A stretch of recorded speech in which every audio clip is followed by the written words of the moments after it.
Putting additional decorative touches to any apparel can be fun, and it also can reflect some of your personality.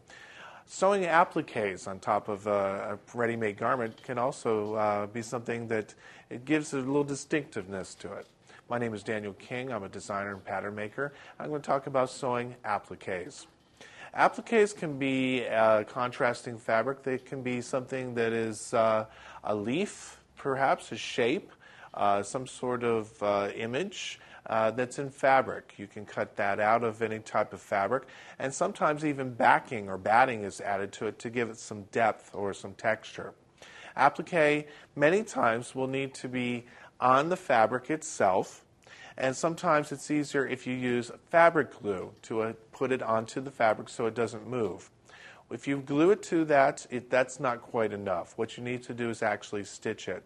If you have a machine, you can stitch around the edges of it, or you can use a decorative stitch using your hand stitching techniques like whip stitch. You can also use different types of threads, different colors, different weights, or even yarns to stitch around the applique itself.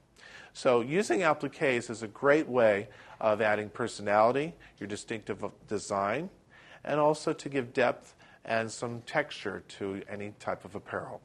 So have fun with it and be creative. My name is Daniel King.